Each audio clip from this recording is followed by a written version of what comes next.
Think of this for a moment. All that's required to put the science of getting rich to work in your life is a decision. Now, do you know, most people will look at that and they'll say there's got to be more to it than that. How many of you have been trying to earn a lot of money for quite a long time? How many have difficulty at it?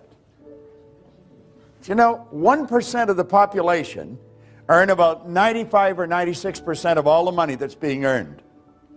And it's a subject that is not taught in school. And when someone comes along and tells you all you have to do is make a decision, we have a difficult time buying into it because we probably worked fairly hard attempting to earn money. Now, I stumbled on this information around 43 years ago. I have been absolutely fascinated with it ever since. It takes up all my days. Some people ask me, what are your hobbies? Just studying this subject. That's all I do. And I have worked all over the world with this, and it doesn't really matter where you go. You can go into different countries, into different cultures. When you get past the culture, people are essentially the same. And I think we all want generally much the same thing. I had a man sit down with me in 1961, and he put an R on the sheet of paper just like what you're looking at there. Then he put 3 letters down beside it. And he said, Bob, let that represent happiness, health, and wealth. And then he asked me if I thought he was a happy guy. And I said, yeah, he seemed pretty happy to me, and he did. He said, have you ever seen me when I was sick? And I had to admit I hadn't. He said, have you ever seen me when I was broke? And again, I had to admit I hadn't. Well, he said, you've got to be one of the most miserable people that I've ever met. And I was an unhappy guy. I was 26. As I look back at it, I think I was an unhappy kid that just grew up and stayed that way. And I believe a lot of people live that way. There's a lot of unhappy people around. I didn't have a terminal illness, but I always had a cold or a headache or a backache or something. And when it came to money, I mean, I had a problem. You see, as he said to me, he says, you're striking out in all of these areas. I was actually earning $4,000 a year at the time, and I owed $6,000. Now, you know, that's not an uncommon position for a person to be in. If I took everything I earned for 18 months, nothing to live on, and just paid debt, I would have just broken even. So when you look at that, you know, there's not a lot of hope. I don't think I ever thought I'd get out of debt. It never entered my mind that I could. I never really thought of earning a lot of money.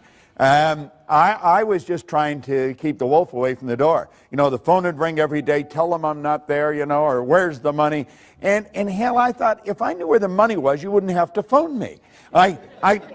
This was a constant problem. I have often said that you'll be absolutely amazed how much free time you have when you never have to think about money.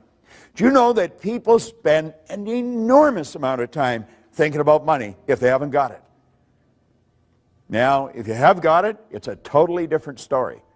And I really believed, I was raised with the idea, if you're going to earn a lot of money, you've got to be really smart.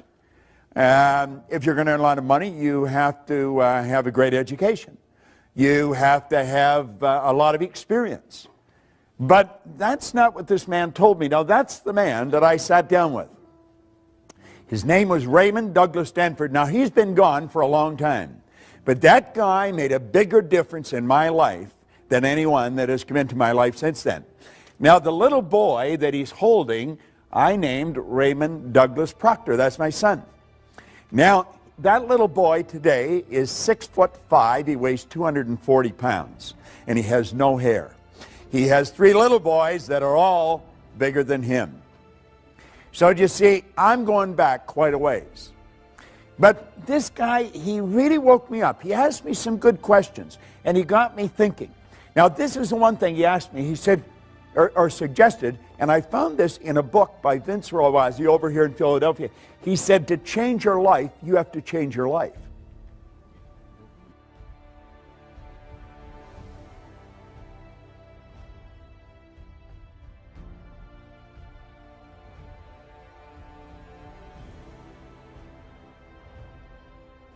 Now, that sounds like a play on words. It did to me the first time I looked at it, but that's not a play on words.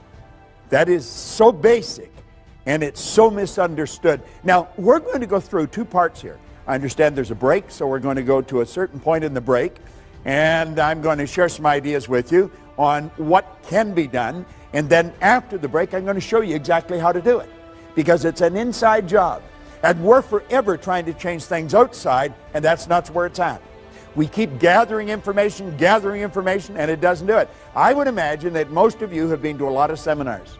I would imagine that most of you have a pretty fair collection of self-help material, books and CDs. Michael was talking about people coming to these all the time, and I said, well, that's the way I am. I've been coming to them. I'm a seminar junkie, and I've been that way for 40-some years. And I just can't seem to get enough of it. I think once we get hooked on the idea of developing ourselves, we never get away from it. And the people that are not hooked on the idea, they think we're a little crazy. But I wouldn't want to live in the world they're living in. Do you know, back in 1970, I had the pleasure of being on a program in Chicago with just an incredible man. He wrote a book called The True Believer, Eric Hoffer. And he said something on that program that stuck in my mind. He said, in times of change, the learners will inherit the earth, while the learned find themselves beautifully equipped to deal with a world that no longer exists. Now, run that through your mind for a couple of minutes. In times of change, the learners will inherit the earth. I took that to be metaphorical, that we'll be happy, healthy, and prosperous, while the learned find themselves beautifully equipped to deal with the world that no longer exists. You see, there's no such thing as a learned individual. There's no such thing as an educated individual. That's a misnomer. We're either learning or we're not. Napoleon Hill talks about education coming from the Latin educo, meaning to educe, to develop, or to draw out from within. So you see, we don't even have to get anything. As we really start to understand what makes everything happen, we're going to find out that we've already got everything we need. It's simply a matter of becoming aware of it. And so Ray suggested this to me, and then he introduced me to the book. Now, the book was Napoleon Hill's book, Think and Grow Rich. I have never stopped reading this book. The book that I carry with me, I've been carrying since 1963, and I read it every day. Now, I think Hubbard pointed out that when you read a good book through the second time, you don't see something in it you didn't see before. You see something in yourself that wasn't there before. Yeah, you see, it's the repetition of the right information that'll really alter what's going on inside, and that's what you have to do. Everybody thinks it's something outside we have to change. We have to change companies, we have to change cities, we have to change jobs. You got to change it inside. If you don't change it inside, nothing happens. Well, I got into that book, and I started to study. Now, he said there's a secret in that book. And he said, if you find a secret in the book, you can have anything you seriously want. Well, I thought that was a gross exaggeration. You know, you can have anything you want. Let me put it in proper perspective for you. I was 26. I had 2 months high school formal education. I had no business experience. I had an absolutely terrible work record. And here I'm reading that you can have anything you want. Now, there's so much about ourselves that we don't know. And as I started to read this book, he said, there's a secret. You can give anything you want if you find the secret. Well, that was sort of like trying to sell me on the tooth fairy. And of course, I was 26. I thought I was pretty cool. I thought I was wide awake, you know. And actually, I was in a deep hypnotic trance. And I was ready to reject it. But Ray said to me, he said, listen. He said, you're not very happy. He said, you're not the healthiest guy in town. You're always broke. Now, he said, I found out something about money, and he pulled out a big wad of money. He always carried a lot of money, and I was always fascinated with that because I never had any. But at any rate, he said, this stuff can't talk, but it can hear. And he said, if you call it, it'll come. And I thought, God, you know, that's sort of a nice idea. You know, and I was ready to start hollering for it. But he said, you've got to understand how to get it. And he said, you obviously don't understand. Now, he said, the author of this book studied the lives of 500 of the world's most successful people, his entire life. Then he put it in this book. Now he said, I'm inclined to think that he knows something that you don't know. Well, I think he just sort of put me in my place, you see? And so I started to read the book, and I found the secret. And the secret was so basic and simple, everything changed. Do you know, a year later, I was earning $175,000 a year, and then I took it over $1 million a year. I mean, I had money coming in from all over the place. And it happens so fast. Yeah, but he said that in the book. He said when money starts coming, it'll come so fast and so furious that you're going to wonder where it's been hiding through all those lean years. Well, boy, I thought this is it, you know. And I had it coming in from different countries, from different cities. And somebody will say, well, what were you doing? I don't think it matters what you're doing. I think what matters is how you're doing it. Do you see, Wallace Wattles wrote a book on the science of getting rich way back in 1903. He says, you don't get rich by doing certain things. You get rich by doing things in a certain way.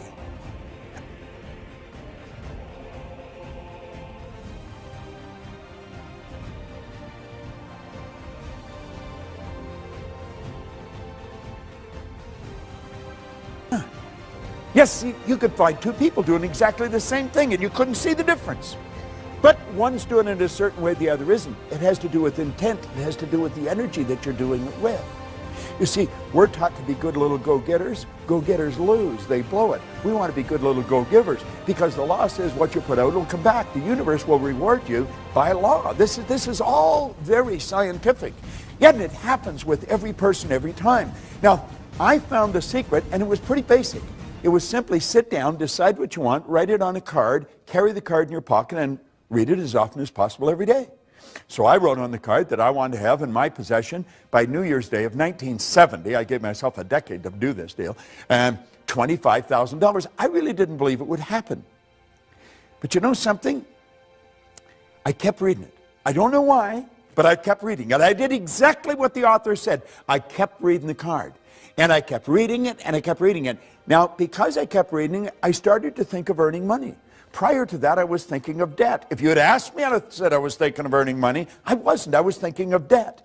If your goal is to get out of debt, I guarantee you'll probably be in debt till you die. Because we become what we think about. Yet whatever you think about, you attract. You literally magnetize yourself to it. That's all I was ever thinking about was debt. But I started to think of earning money. Somebody said there's good money cleaning floors. So I said, I'm not proud. I'll clean floors. Well, I started to clean one office. Then I got another one. Do you know in less than 5 years, I was cleaning offices in Toronto, Montreal, Boston, Cleveland, Atlanta, London, England. The thing took off like a rocket. Now, what really changed? I think something inside shifted, but I didn't know what it was. And I bought this book and I was giving it to everybody. And nothing happened in their life. Then I got into Earl Nightingale's condensed narration of the book. And I would drive around with a portable battery-operated record player, and I would keep playing that record over and over and over again. And everybody was starting to wonder about me. Proctor's listening to this guy talk to him, and he's saying the same thing because it's on a record. I mean, he doesn't change the story. And I'm listening to this, and I'm reading the same book. I was starting to wonder about myself. But everything just kept changing, kept changing, kept changing. And I'd give the record to people, and I'd give the book to people, and nothing happened. So I reasoned that someone had to know why I changed, and they've either written it in a book or they're talking about it. So I made up my mind. I would read every book that was ever written if I had to, but I was going to find out what happened to me. And I have never stopped studying. Now, some of what I found out, I'm going to share with you.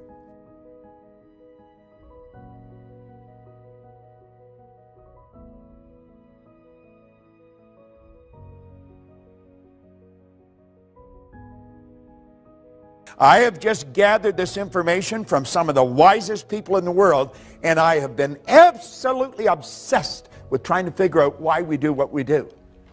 And of course, you don't even have to be too quick. If you study the same thing for 40 or 50 years, I mean, you're going to start to learn something about it. So that's what we're talking about. Now, I want to suggest that you make up your mind you're going to get in what we call the success zone. It's a way of thinking. Now, get this. If 95, 96% of the population are blowing it, if 1% of the population are earning about 95% of all the money, you're not going to get a whole lot of people agree with what you're doing. Most people are going to look at you kind of strange. What are you going there for? You went there last month. What are you listening to that for? You listened to that before. What are you reading? What do you read the same book over and over for? They don't understand. And you see, they're advertising their ignorance by the questions they ask. When we get into the success zone, everything in our life starts to change. But understand this, you're going to be a bit of an odd. You're out of the box. You're not one of the masses. And when you get out of the box, your whole world starts to shift. So as we go through this, let's think. Let that little yellow dot on the screen represent your level of awareness. This represents your level of awareness. This is what you're aware of. Now, everything you've got in your life, everything, your relationships, your money, everything, is an expression of your own level of awareness.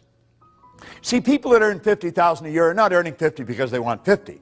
People are earning 50 because they're not aware of how to earn 150.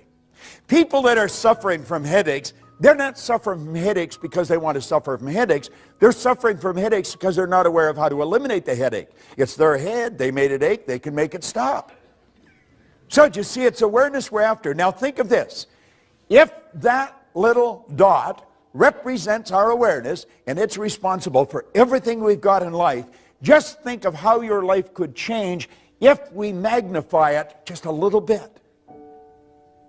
I mean, everything would start to change. Our relationships would change. We would be healthier. We would live in healthier bodies. We would know more people. We'd earn more money. We'd be able to do more interesting things. And if we just increased it a little bit more, everything starts to shift. Well, I've been living this way now for 40 years. It's absolutely fascinating. I celebrated my 70th birthday last week. I got more energy than most people, 20. I have absolutely no intentions of slowing down. People should say, you should slow down. That's a bunch of crap. We should speed up. We've got more power. Do you know the most erudite scientist alive can't even guess at what you and I are capable of doing? No one knows what we're capable of. All the power is omnipresent. That's within you, within me. Slow down, we're just starting to warm up. What we want to do is calm down. You can go at warp speed and stay very healthy if you stay relaxed. And that's really the secret. Now just imagine we expand our awareness a little more. Do you know what this program is doing for you today? It's expanding your awareness. That's what the program is all about. Every time you come to one of these programs, your awareness is widened. Your world starts to change. You think, oh yeah, that's pretty interesting. And it just keeps getting bigger and bigger and bigger. Our awareness keeps changing. Do you know that no one knows how much money you're capable of earning? There's no one can even guess at what you're capable of earning. We want to become aware.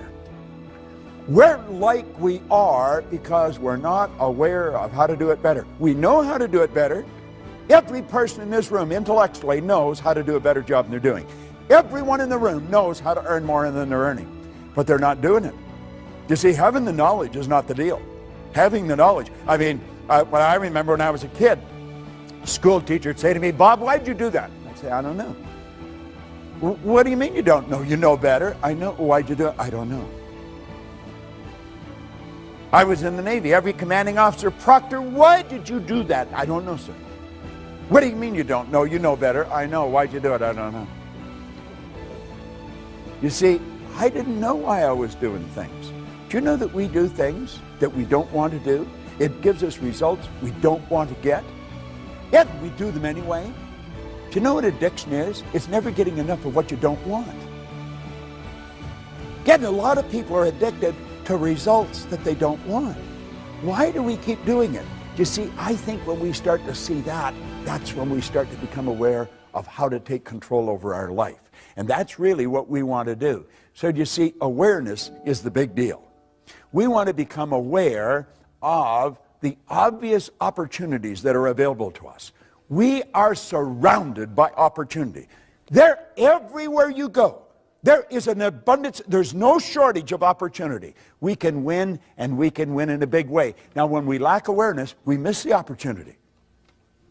I used to always say that, you know, the trick is to be in the right place at the right time. I've been in the right place at the right time many times in my life, but I blew it. You know why? Wasn't aware that I was in the right place at the right. I had to look back at it. Think of it. There's something else. It's being aware that you're in the right place at the right time is not good enough. You've got to be aware that you're in the right place at the right time. Now, do you know that you're in the right place right now to get some information that will literally transform your life? And it's like I said, I've got license to brag about all this information because none of it's mine. I guarantee you, when you walk out of here at the end of the day, your head's going to be spinning because this is good stuff. What's holding most people back? Here's your answer. It's paradigms. Now, that's sort of a buzzword, but that is really what stops us. It blinds us.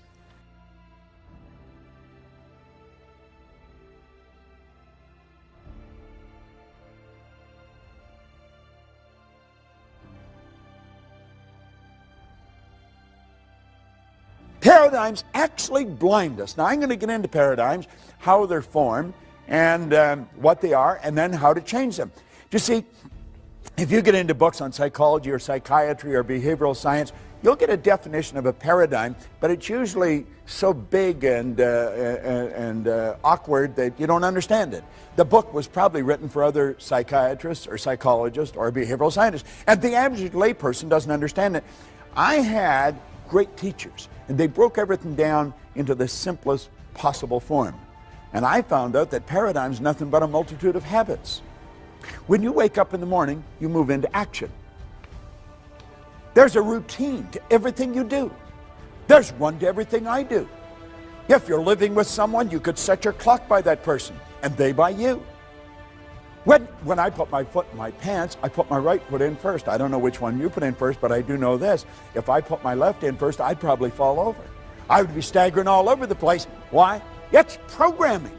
That's how programmed we are. We're programmed to drive the car the way we drive it. We're programmed to dress the way we dress, to walk the way we walk, to talk the way we talk. Our whole life is written program in here. And you know something? We didn't even write the program. We didn't even write the program. Do you know that they're other people's habits?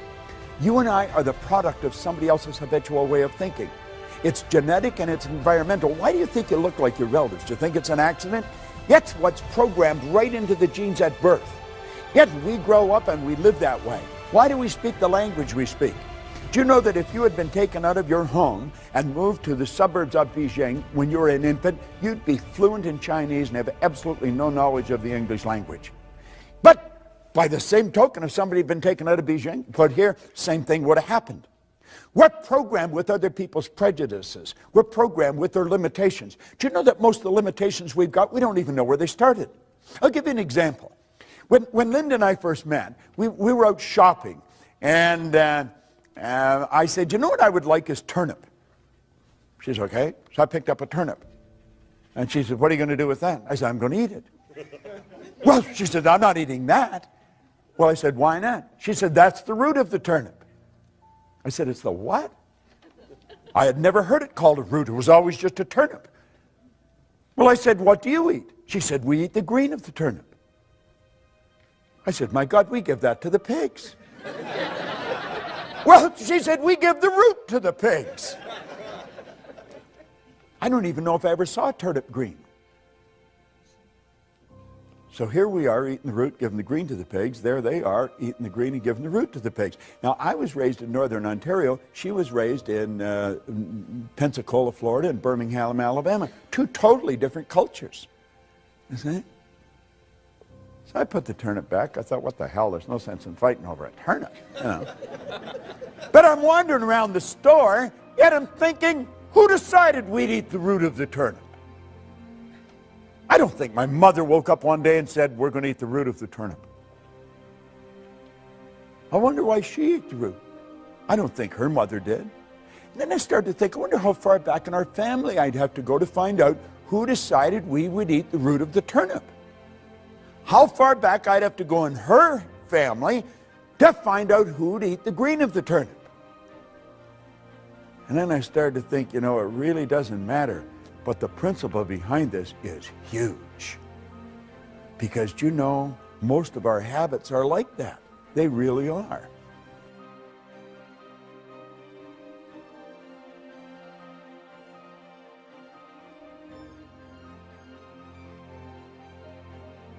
Now think of this. What do most people do when they begin to have financial trouble? This is paradigm talk that I'm dealing with here.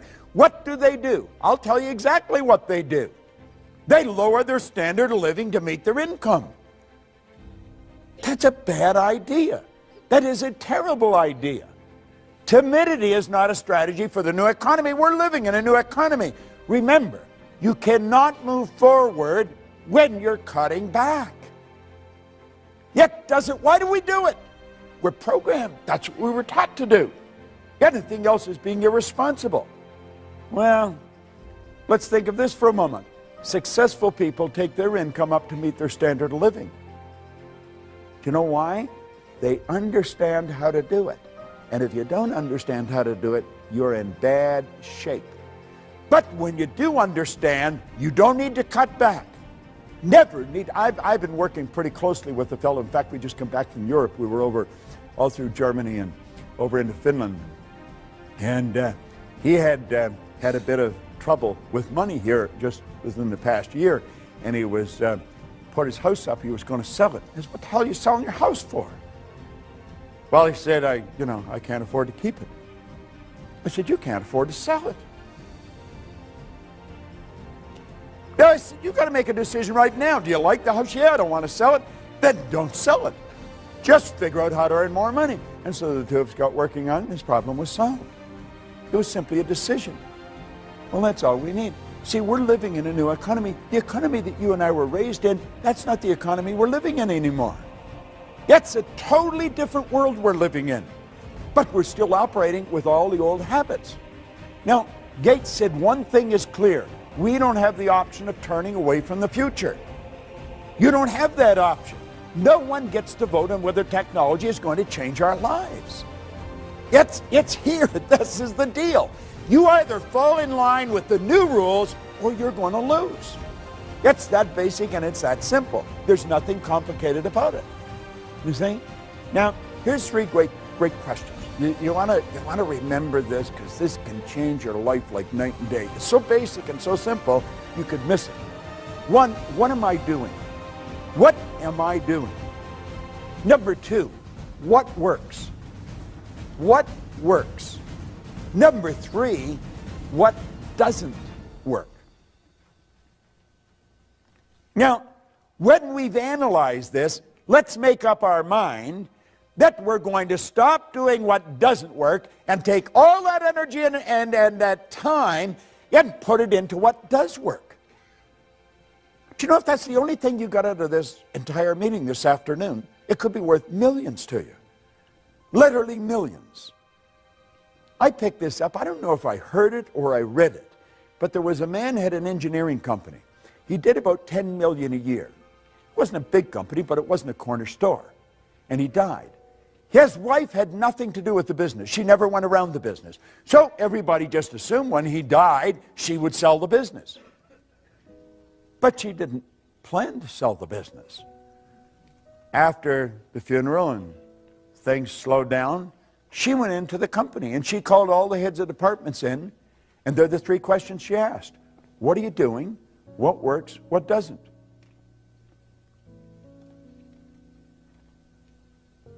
She told them to stop doing what didn't work, spend the time at what does work, and she took the sales from 10 million to 25 million. She just went in every now and then. That's all she ever did. I wonder what would happen if that's all we did.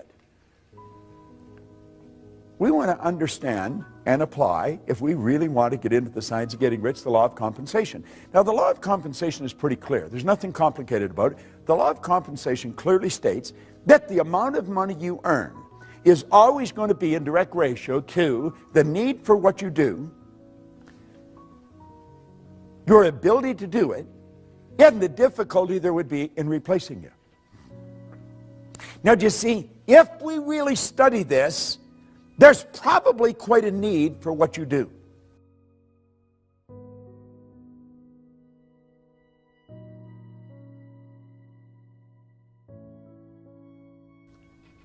Now, I don't know how proficient you are at doing it. Most people learn how to do something, then they never improve upon it from that point on.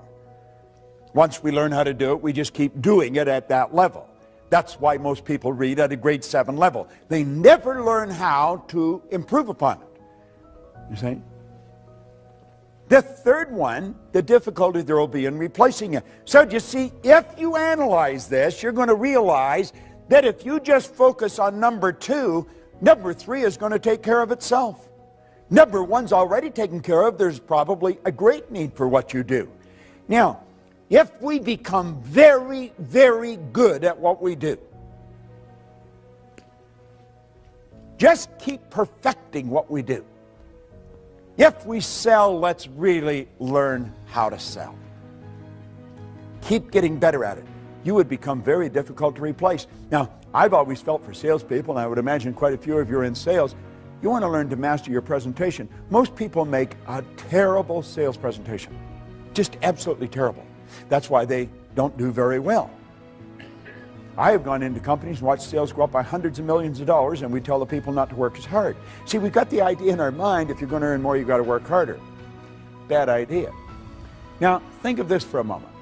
I want you to think about your financial success. And don't think for a second that you can't change it. You can change it dramatically. But really think about your financial success. You see, these meetings, these seminars, they can change your financial success like night and day. There's nothing that'll do it better, because it's information that we're getting about ourselves. Now think of this for a moment. Money makes a big difference in all the important areas of our life. You'll hear people say, well, money's not everything and money won't make you happy. That's an absurd statement. Money was never meant to make us happy. And since it doesn't make any difference whether you have it or not as to whether you're happy or not, you might as well have it. Yet, at least if you're miserable, you'll be miserable in comfort. I mean, there's some consolation in having it. You see? Now think about it for a moment. Money is meant to make us comfortable. The more comfortable we are, the more creative we'll become. The more creative we are, the more service we can render. The more service we render, the more money we will earn. You see?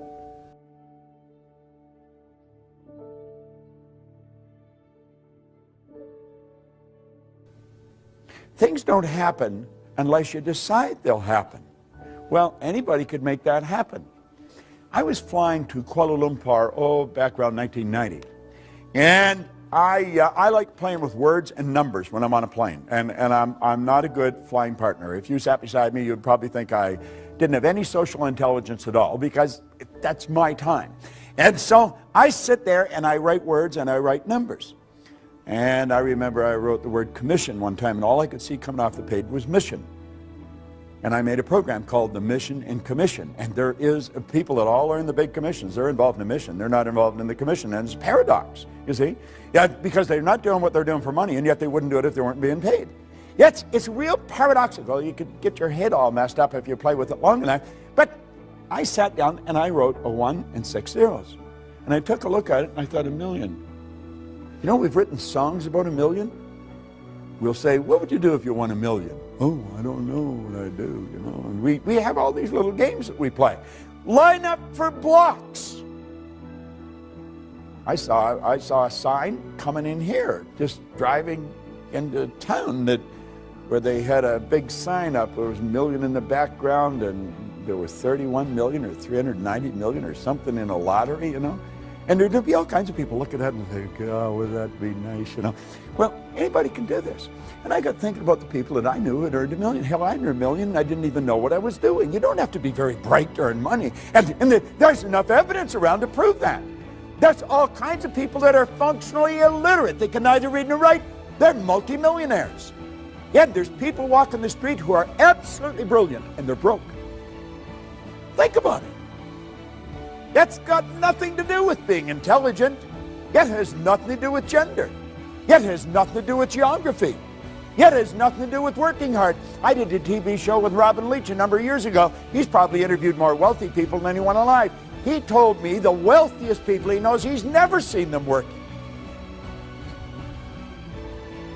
Now you could be sitting here and thinking, well, what the hell do they do? You know? I mean, that sort of scrambles our head.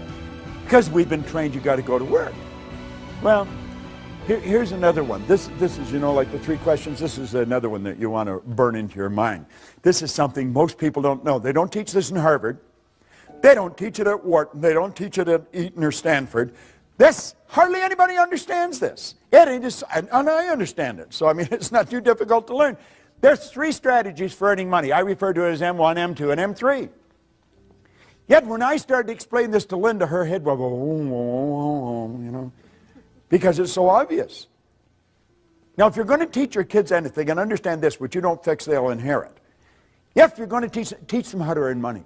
Because if they're not earning any, they're going to have a bad life. People that don't earn money raise skinny kids. I mean, it's just not a good way to live. You know, it really isn't. Now, M1 is used by the masses, but M3 is the one you want to teach the kids. See, M1 is used by 96 people out of every 100. It is without question the worst way in the world to earn money. It's working, that's right. It's trading time for money. Now, if you have any money later on in life by following this strategy, it's at the expense of a life. You have been earning a bit and you've been squirreling some of it away, but it's at the expense of the car you want. You never drive the car you want. Most people look at a car and they think, oh, would I ever like to have that? And while they're thinking why they can't have it, somebody else is thinking to buy the whole dealership. You see? Yeah, they're using the same mental faculty and they're drawing on the same thought power. This is a terrible concept. Trading time for money. You will never get ahead of the game doing it. M2 is a good strategy, but it's only used by 3 people out of 100. That's where we invest money to earn money, which is the probable reason why there's only 3 people out of 100 using it. Investing money to earn money. Now, some people are very good at investing money. They do very well. Most people are not. The ones that are doing it, the ones that win at it are in the minority. Now, this is the one I stumbled on way back in the early 60s. Had no idea what I was doing. No idea. But it happened. I moved from M1 to M3 just whoo, like that. It took me 9 years to figure out what I was doing.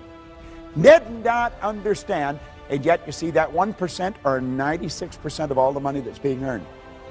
Now this group here, they multiply their time by setting up multiple sources of income. They don't have one source of income, they got lots of sources of income.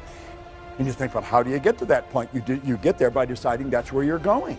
I mean, how are you going to get home? Are you going to walk out of this theater and say, God, I don't know what to do?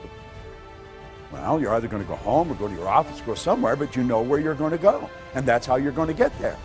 You're going to think, am I going to walk? Well, I don't think I'll walk. Well, I drive. Well, my car's here. I probably should take it with me, you know. And this is all, it's a process that you do. It's all automatic. This is a process that's automatic. You see, if you can earn 100, you can earn 1,000,000 because you're following a basic principle. You see? It's just a basic principle. Once you learn the basic principle, you're going to follow it.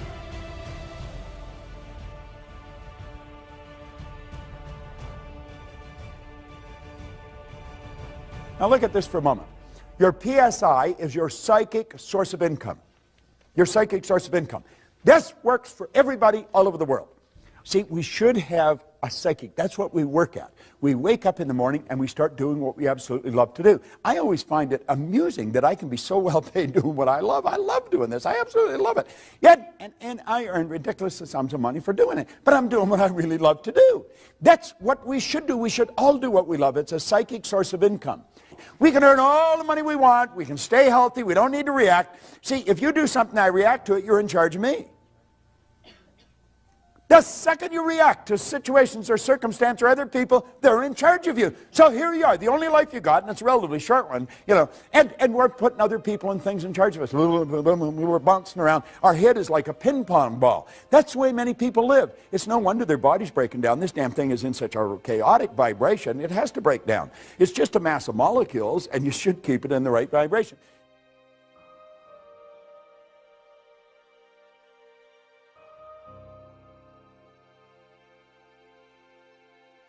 To improve your performance, you have to follow the ancient advice, know thyself. Ray Stanford asked me, he said, do you know who you are? I said, do I know who I am? Yeah, I know who I am. I'm Bob. No, he said, that's who you think you are. That's not who you are. He said, Bob and Proctor are just 2 words. That's your name, but it's not you. I said, what? Well, he said, you're not your name. I'm not my name. Well, that makes sense, doesn't it? I'm not my name. Okay. I said, well, this is me. No, he said, that's your body. You've never heard anybody phone into work and say, body's not coming in today, it's sick. You've never heard anyone say, am hand or am leg. We say, my hand, my leg, my name, my body. These are all things we have. He said, your results.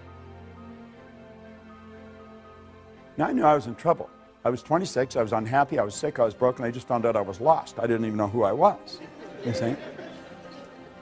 Well, if you're going to know yourself, if you're going to change your life, you've got to change yourself.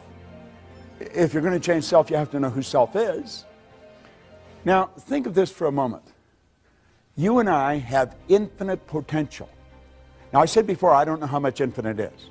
I just know it's a lot. Has no beginning and no end. That's the potential we've got. We've got all of this power, yet if you watch the way most people live, you would think that they were just about out of juice. A lot of people, when their heart stops beating, it's going to be a formality. I mean, they just sort of sit. They never really get it going. Yet we have infinite potential. We're dealing with something pretty big. If we're going to find out something about ourselves, we have to look at this. You say, this is over my head. No, it's not. I teach this to kids. I got it. This all tied into the science of getting rich. Rich resources are lying dormant within us. Let's look at it a different way. You see? You and I are spiritual beings. There's only two sources of reference to go to find out anything about ourselves. One's science and the other's theology. You'll hear people say they're having a spiritual experience. They're not having a spiritual experience. They are spiritual. They're having a physical experience. We're spiritual beings living in physical bodies, and we've been gifted with an intellect. Most people really don't understand that part. But that's where the power lies. All right? And our emotional state is going to be determined by how we use our intellectual factors. Andrew Carnegie told Napoleon Hill, he said, any idea that's held in the mind, that's emphasized, that's either feared or revered, will begin at once to clothe itself in the most convenient and appropriate physical form that's available. You see, Dr. J.B. Ryan said the mind is the greatest power in all of creation. Very few people understand it. If you go on our website, you just go to bobproctor.com, you'll see a quote there by Dr. John Mike, a psychiatrist from Florida. He said, I taught him more about the mind in 1 year than he'd learned in 4 years of medical school, 5 years of psychiatric training. And what I taught him was just what a Dr. Roeder taught me. I was always amazed by that. I thought, what do they teach you in medical school? You know, and what we're doing is getting in at the non-physical side of ourselves, and that's where all the power lies. It's a beautiful concept as we start to understand it. What do we need? We need understanding. You really want to change your income, you've got to change your understanding. Now, there's only two things you have to know to really make things happen big in your life. Number one, you have to know where you are, and number two, you have to know where you're going. Yet, you see, most programs get you focused on where you're going. That's very important that we have a goal. You've got to know where you're going. But what happened to me that was totally different is Ray Stanford got me to focus first on where I was. He got me to look at what I was doing with my life, got me to take responsibility. He said, your results aren't bad and they're not good, they're just results. Nothing's bad or good except our thinking makes it so. He said, you have to ask yourself, are those the results you want? And I said, no. Well, he said, if you will pay attention and you'll do what I suggest, I can show you how to change it. You see? And my whole life started to change. Most people get us focused on the goal. If we don't know where we're at, we're not going to... Let's suppose we all bail out of a plane and safely land somewhere on the planet. Our objective is to get to this room. Now, we know where this theater is. We know where this room is. Our problem is we don't know where we are. Now, let's say it's overcast. We'll build a ridiculous situation. It's overcast. There's no street signs. There's no wind. There's no compass. There's no map. There's no people. But we know we're on the north. I mean, we could be in Milwaukee heading towards the Canadian border. We could be in Los Angeles heading towards Tijuana. You could be in Atlanta heading towards Miami. We could be right outside this theater and walk away from it. If we don't know where we are, it won't matter where you're going. So you see, we've got to take a good, honest look at ourselves. What am I doing? What works? What doesn't? Who am I? And as we really get a grip on this, everything in our world will begin to change. Now, I'm going to run through this very quick, and then we'll have a break, and then I'm going to come back and I'm going to show you some simple things about the mind and how to make the shift that you want to make. You see, what we're seeking always is greater awareness. We're always wanting to raise our level of awareness because our results are an expression of our level of awareness. And the only way to improve results is to increase our level of awareness. All right? Now, effective goals inspire us to move to increasingly higher levels of awareness. Now here, yes, what you'll find that people say they want. They want greater health, happiness, peace of mind. All these results are the result of a higher level of awareness. So it's awareness that we should be seeking. We want to raise this and everything else starts to happen. It happens like unadulterated magic. That's what happened to me and I couldn't understand it. Now there's a basic law that said everything in life is either growing or dying. It's either create or disintegrate. So you're never going to stay where you are. Your results are going to get better or they're going to get worse. It's create or disintegrate. No one stays where they are. Now the truth is, I think most people get a little better and a little worse, a little better and a little worse. When they get a little better, they're forcing it, but force negates. You see, there's something inside of you that's urging you to grow. This is the spiritual side of our personality. It's the essence of our being, and spirit's always for expansion and fuller expression. There's something in you that wants you to grow. If you run, you want to run faster. If you jump, you want to jump higher. If you sell, you want to sell more. This is good. It causes dissatisfaction. Dissatisfaction is a creative state. My grandmother pretty well raised me, and she taught me that I should be satisfied with what I've got. Grandma was wrong. I should be happy with what I've got, but never satisfied. It's dissatisfaction that gave us the incandescent light. It's dissatisfaction that gave us air travel. It's dissatisfaction that gave us the internet. All those things were always here. People just became aware of them. The way to fly an airplane was always here. We can go all over the world now. We're not a long ways from anywhere. We're only a short period of time away. But while there's something inside wanting us to grow, there's something else that's trying to stop us. And that's the old paradigm. Now after the break, I'm going to show you how that paradigm is formed and how we can change it. Yet it's just like magic. And when you do, your whole life changes. Everything in your life changes. Just no question about it. Now, you've got the one side that wants you to grow and the other side that doesn't want you to grow. The old paradigm does not want you to grow. Anyone that has smoked and quit smoking, I used to smoke. I quit years ago. But I remember it wasn't an easy thing to do. It was not. Why? Because it was a habit. Habits are not easy to get rid of. Habits are ideas that are fixed in here that control us. Many of you have gone on diets. You want to lose weight. I'll just toss something in for your benefit. When you lose something, you're programmed to do what? To look for it. Get rid of the idea of losing weight. Release it. Release it. See yourself at your perfect weight, looking good and feeling great. Your whole life is controlled by images. Get the image of the body that you want to live in, of the world you want. Quit trying to lose weight. Just release it and see yourself the way you want to be. Now, goals determine which side wins. The goal must be something you really want.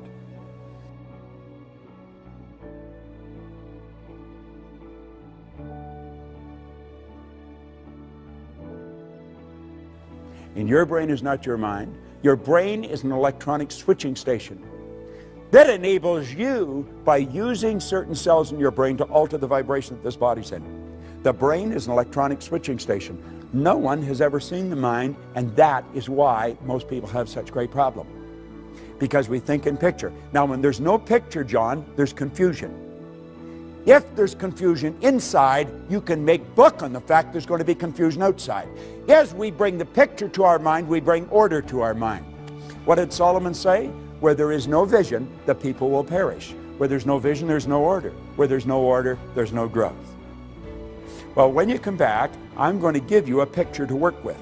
And that is what changed my life as much as anything. As I started to see how to work with my conscious and subconscious. Do you know certain things about your subconscious mind? Because you've read about them, you've heard about them, you listen to it on tape. But without a picture, it's just words.